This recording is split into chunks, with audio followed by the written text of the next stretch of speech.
Romo Bonifasius Hudiono. Silakan.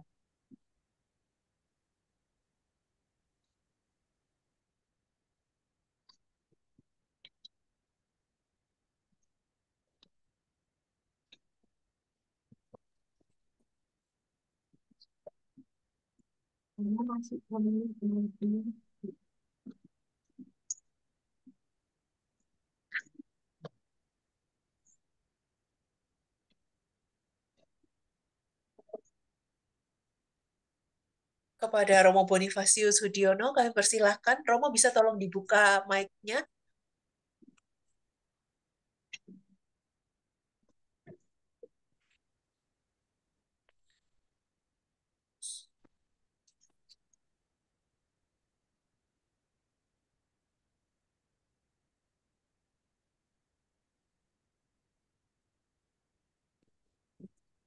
Saya Romo, mic-nya masih terkunci, Romo. Masih tertutup, Romo. Bisa tolong dibuka mic-nya, Romo. Betul. Sudah. Silakan, Romo. Tuhan bersamamu Dan dan dan bersama bersama bersama. roh. Inilah Injil Yesus Kristus menurut Santo Markus. Dimuliakanlah Tuhan.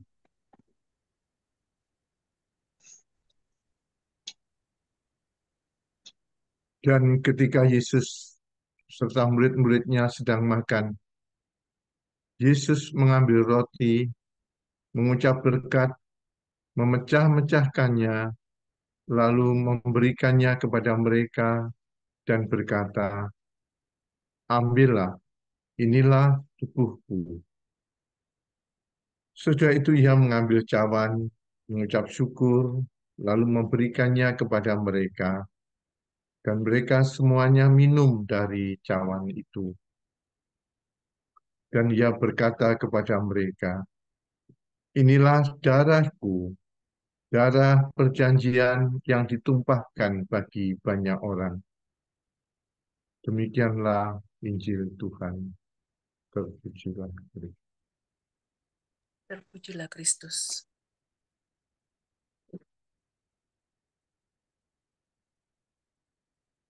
Bapak, Ibu, saudara-saudara sekalian yang dikasihi Tuhan, selamat sore, Tuhan berkati. Selamat sore, Romo.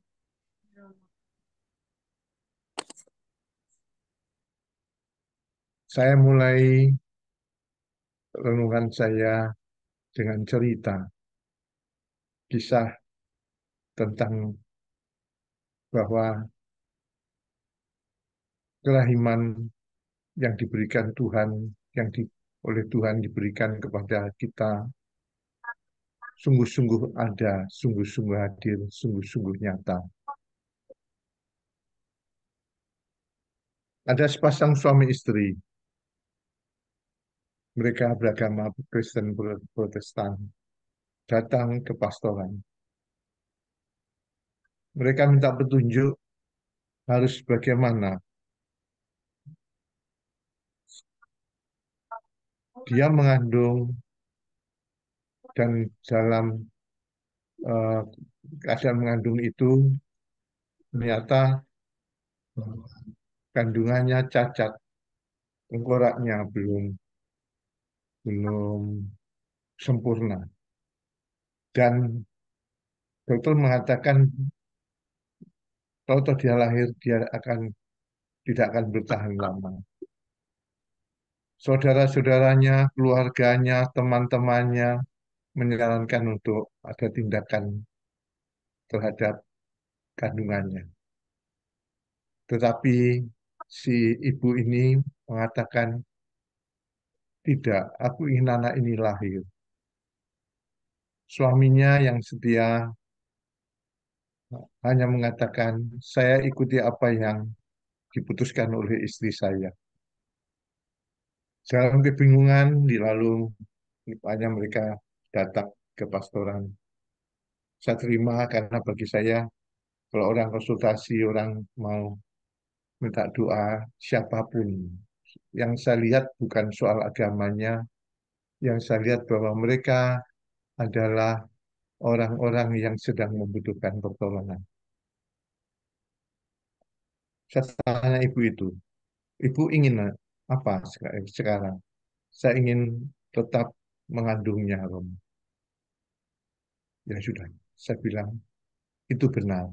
Saya dukung ibu, saya dukung suara hati ibu, saya dukung suara hati seorang ibu yang tentu dibisikkan oleh Tuhan bahwa dia punya hati, punya cinta atas anaknya meskipun cacat. Suatu kali setelah mereka pulang, suatu kali mereka memberitahu saya dan ibu itu bercerita, Romo, anak saya sudah lahir dan dia memang tidak bertahan lama karena tengkoraknya belum sempurna. Dan dia meninggal di pangkuan saya, di pelukan saya, dan dia meninggal dengan tersenyum. Dan saya sangat bahagia boleh melihat anak saya dan dia meninggal secara wajar. Dan saya yakin Tuhan lebih mencintainya. Saya sudah berdoa dan Tuhan memberi seperti ini. Tapi saya percaya dengan senyuman bayi itu, anak saya itu, hati saya bahagia karena saya boleh menjadi seorang ibu meskipun hanya sesaat. Saudara terkasih, hati ibu yang baik yang diberikan oleh Tuhan kepadanya, hati ibu yang baik sungguh akan mengasihi anak-anaknya. Sejak dalam gagasan, sejak dalam gembolan, dalam bahasa Jawa itu perut gembolan, juga ketika dalam gendongan dan dalam gandengan. Hati seorang ibu yang baik menyayangi mereka, dan ini menjadi penghiburan bagi saya melihat masih banyak ibu yang punya hati, bukan hanya punya hati, punya cinta, bukan hanya punya cinta, punya waktu, bukan hanya punya waktu, tetapi rela berkorban bagi anak-anaknya di tengah berita di mana seorang ibu ternyata tidak mencintai anak-anaknya. Saudara-saudara terkasih, banyak saya jumpai dan temukan kisah-kisah tentang kasih ibu kepada anak-anaknya. Dan sungguh luar biasa, itu menjadi sebuah penghiburan bagi saya sebagai pastor yang diutus untuk mengembalakan keluarga-keluarga dalam Tuhan. Apakah kasih seperti itu hanya terjadi pada ibu pada anaknya? Tidak. Ada kisah-kisah lain tentang kasih anak yang luar biasa kepada ibunya. Beberapa tahun yang lampau, seorang perawat perempuan masih anak tunggal, ayahnya sudah wafat, ibunya sakit kanker parah, dan sebagai perawat dia tahu penderitaan ibunya bagaimana. Dia anak tunggal, dan di tengah tuntutan biaya yang harus dia keluarkan, harus dia cari, harus dia dapatkan. Dia berjuang betul untuk berbuat apa yang bisa atas ibu-ibunya sebagai bakti. Dan dia sudah merencanakan untuk menjual ginjalnya bagi ibunya. Dia datang ke pastoran, dia menangis, dan karena yang dia miliki satu-satunya keluarga ya hanya ibunya, tidak ada yang lain. Dia rencana akan jual ginjalnya demi perawatan ibunya. Tolong Romo doakan supaya Tuhan menolong dan melancarkan semuanya. Bapak, Ibu, dan saudara sekalian terkasih, beberapa hari saya berdoa dan dia makin dekat hari dia harus memberi kepastian tentang penjualan ginjalnya. Besok harus ada kepastian untuk penjualan dan jawaban untuk penjualan ginjalnya. jam 3 pagi saya diberitahu oleh oleh dia.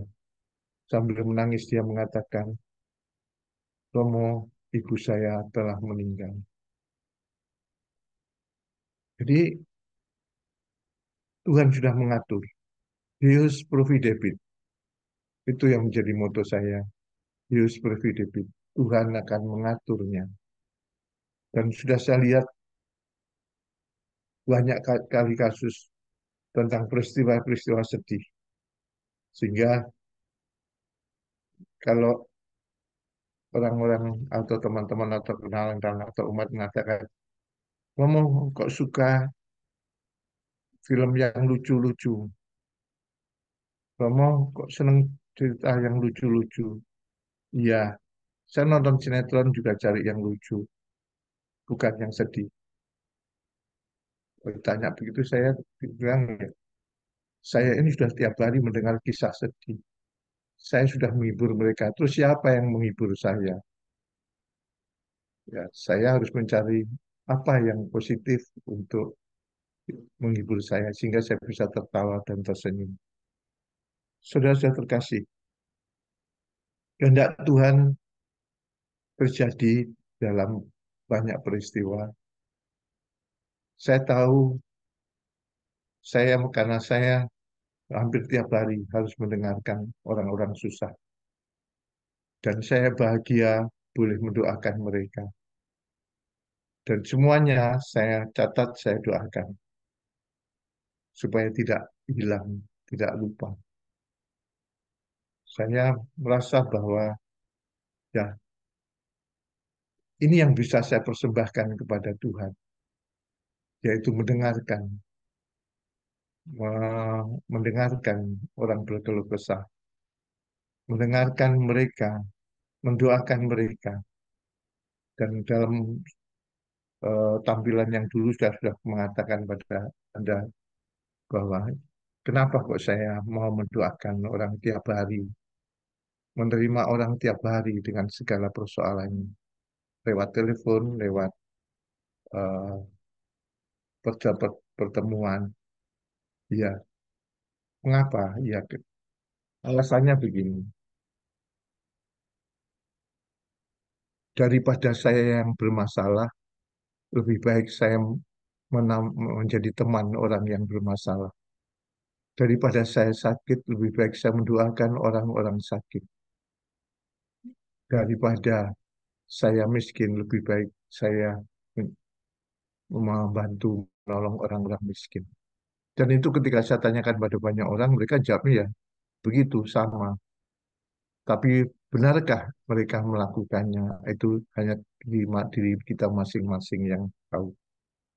Saudara-saudara yang terkasih, banyak ada banyak contoh tentang kerahiman Tuhan. Banyak sekali. Setiap hari. Belas kasih Tuhan. Dan dari contoh-contoh kerahiman Tuhan lewat peristiwa-peristiwa hidup, saya masukkan sebagai bahan kuliah kehidupan untuk saya dari Tuhan. Supaya dengan terus-menerus belajar dari peristiwa kehidupan, saya boleh menjadi perpanjangan tangan kasih Tuhan. Karena kalau kerahiman Tuhan hanya berhenti pada diri kita dan tidak kita salurkan kepada yang lain dalam bentuk apapun, kita menjadi orang egois. Padahal berkat yang seharusnya kita terima tidak boleh berhenti, tapi harus terus berbagi. Saudara-saudara kasih, ini bisa menjadi penghiburan bagi saya melihat, mendengar betapa kerahiman Tuhan terus berlangsung dan saya lihat dalam pribadi-pribadi ibu, pribadi-pribadi anak di tengah peristiwa-peristiwa pahit, sedih tentang eh, ibu yang tidak mencintai anak-anaknya, anak yang konflik dengan ibunya, yang menghakimi ibunya, dan sebagainya, dan sebagainya. Tuhan yang Maha Kasih, Sang Sumber Kasih, Sang Sumber Kerahiman, ada banyak kesempatan bagi kita untuk menemukan kerahiman Tuhan dalam kehidupan kita, untuk mendekatkan diri pada kerahiman Tuhan, untuk mendekatkan diri supaya kita makin mengenal, makin mengenali kerahiman Tuhan dan kemudian mensyukurinya.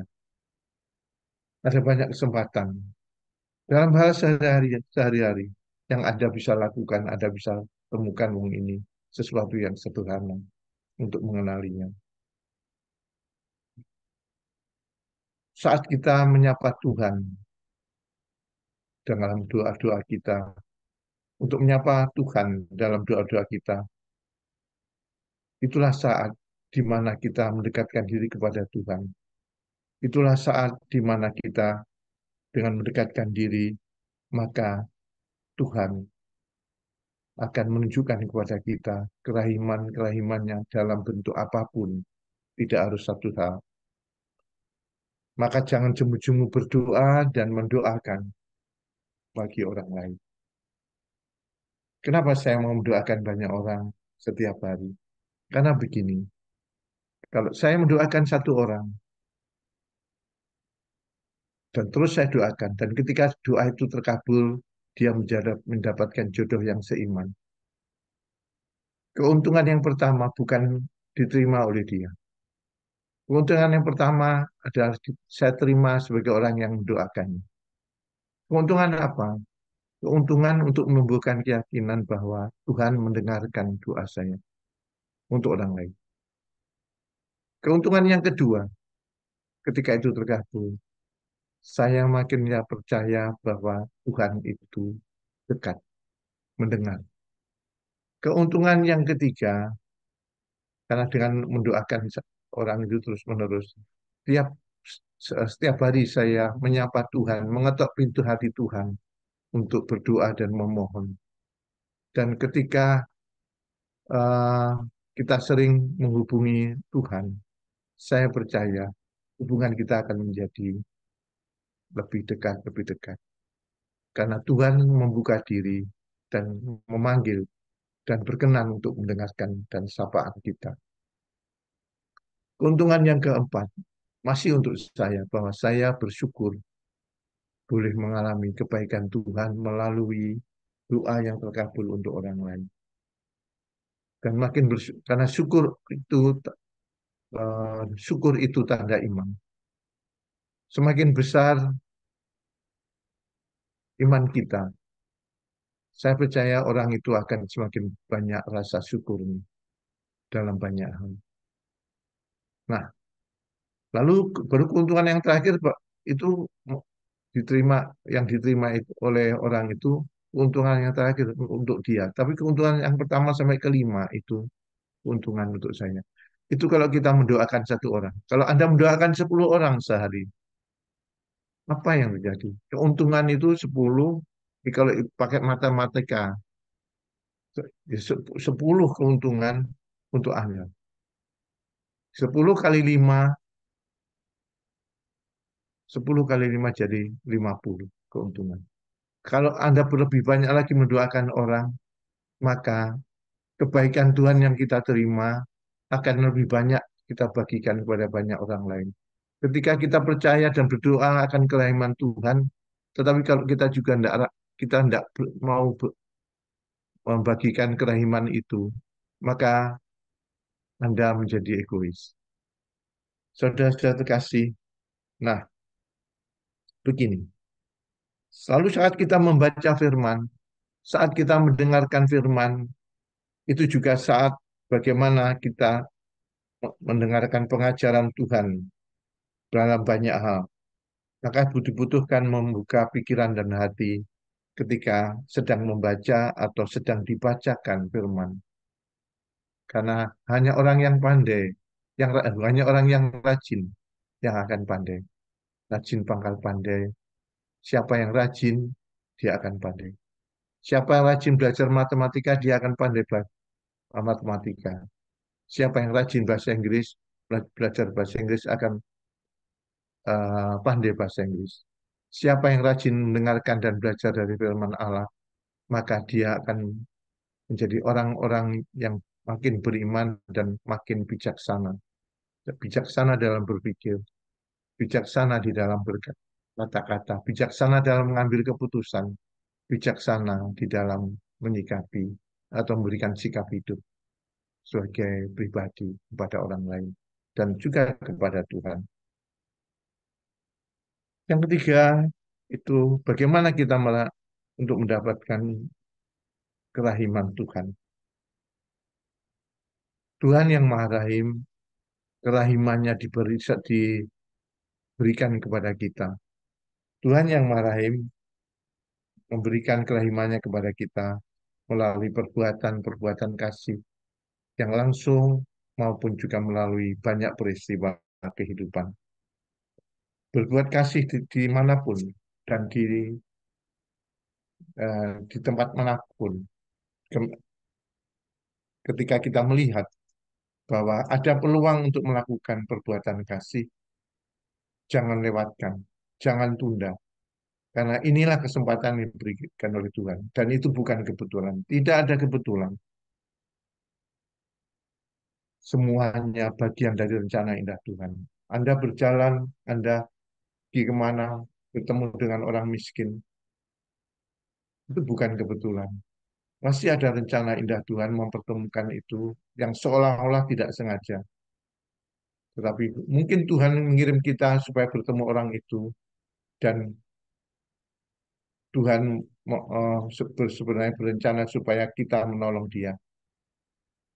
Tapi kalau kita tidak peka, maka semua peluang untuk komunikasi itu eh,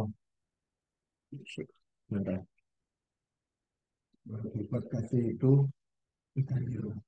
Peluang untuk perbuatan kasih menjadi hilang. Sayang sekali. Padahal bisa jadi Tuhan itu mengirim kita untuk bertemu dengan orang-orang tertentu, di mana kita dipakai sebagai perpanjangan tangan Tuhan, supaya kerahiman Tuhan dalam bentuk apapun bisa diperoleh juga oleh orang lain melalui kita yang sudah menerimanya. Jangan menunda untuk berbuat kasih, dan teruslah berlomba untuk berbuat kasih. Karena 1 Petrus bab 4 ayat 8 menuliskan begini, kasih itu menutupi banyak dosa. Tiap hari kita berdosa, tiap hari. Tetapi kalau tiap hari kita berdosa, tapi tiap hari kita melakukan perbuatan kasih yang nyata, kasih bukan hanya teori, tapi kasih yang nyata, kasih itu perbuatan. Maka kasih kita, perbuatan kasih kita akan menutupi dosa-dosa kita. Dan dengan demikian kita boleh berharap pada belas kasih Tuhan, kerahiman Tuhan. Tuhan berkenan memperhitungkan kebaikan kita dan melimpahkan berkat-berkatnya bagi kita. Saudara-saudara terkasih, saya mengutip nas dari Injil Markus itu, dari 2 ayat itu, saya ambil kalimatnya saja. Kata Tuhan, ambillah, inilah tubuhku. Lalu juga, inilah darahku, darah perjanjian yang ditumpahkan bagi banyak orang. 2 kalimat ini, kalimat yang sangat indah, sangat agung isinya. Karena di dalam 2 kalimat inilah Tuhan memberikan dan nyata-nyata memberikan kerahimannya secara total untuk kita. Dan apa yang diberikan itu juga sebagai contoh nyata betapa Tuhan sangat menyayangi kita, sangat mencintai kita. Ini bentuk kerahiman yang nyata dan terus-menerus terjadi untuk kita dari Tuhan. Kapan terjadinya? Terjadinya dalam setiap perayaan Ekaristi yang kita hadiri. Dan di sana lengkap. Di sana bukan hanya doa, tapi ada nyanyian-nyanyian pujian kepada Tuhan. Ada kesempatan ungkapan pertobatan dan pengampunan. Orang yang masuk ke gereja untuk mengikuti perayaan Ekaristi, satu gereja itu yang baru masuk satu gereja itu adalah orang-orang berdosa semua. Umatnya berdosa, imamnya juga berdosa. Mereka yang datang ke gereja itu orang-orang berdosa, semua orang-orang berdosa ketika masuk. Tetapi ketika mereka keluar dari gereja setelah perayaan misa, mereka keluar dari pintu gereja sebagai orang-orang yang dikuduskan oleh Tuhan. Orang-orang yang dikuduskan oleh Tuhan. Dari mana dan bagaimana pengudusan itu? Ketika ada kesempatan untuk memeriksa batin, periksalah batin Anda. Dan coba sebutkan dalam hati dengan agak cepat. Dosa misalnya kemunafikan, nggak kurang sabar, dan sebagainya. Supaya ketika dalam doa tobat dan selesai doa tobat ada kata-kata pengampunan. Saya yakin dan kita hendaknya yakin bahwa kita diampuni Tuhan. Dan pada kesempatan mana lagi itu diampuni? Ketika kita mendengarkan firman Tuhan, renungan khotbahnya, dan menyadari bahwa kita berdosa dalam hal apa yang dikhotbahkan itu. Itu kesempatan kedua bahwa firman Tuhan itu menguduskan. Yang ketiga, peluang yang sangat indah ketika doa syukur agung. Jadi memasuki ibadat Ekaristi. Dalam kesempatan itu, ketika tubuh dan darah Kristus diunjukkan, saat itu juga kesempatan kita, bagaimana Tuhan menguduskan kita. Dan dalam kekudusan itu ketika kita keluar dari gedung gereja, Anda masuk sebagai orang berdosa, keluar sebagai orang kudus sampai minggu depan. Kalau Anda datangnya ke gereja hanya satu hari Minggu. Tapi kalau Anda setiap hari ikut misa harian, semakin sering kita mengikuti misa, di sanalah semakin sering kita menerima kerahiman Tuhan secara nyata dan terus-menerus. Maka rajin-rajinlah ikuti perayaan Ekaristi. Rajin-rajinlah dan sungguh-sungguh dengan hati ketika Anda mengikuti perayaan Ekaristi. Karena kerahiman Tuhan nyata di sana. Dan kita tahu diajarkan dalam gereja bahwa eh, perayaan Ekaristi adalah puncak hidup iman kita. Semoga semakin banyak kita sekalian yang akan menerima, bukan hanya menerima kerahiman Tuhan, tetapi juga menyadari kerahiman Tuhan, merasakan kerahiman Tuhan, dan membagi kerahiman itu kepada sesama. Maka hukum Tuhan, hukum kasih Tuhan, dua-duanya sekaligus tercapai dan Anda laksanakan kasih kepada Tuhan dan kasih kepada sesama. Tuhan Yesus memberkati. Amin. Terima kasih Romo Bonifacio Sudiono. Kita lanjutkan Sama-sama. dengan doa penutup dan berkat dari Romo. Silakan Romo.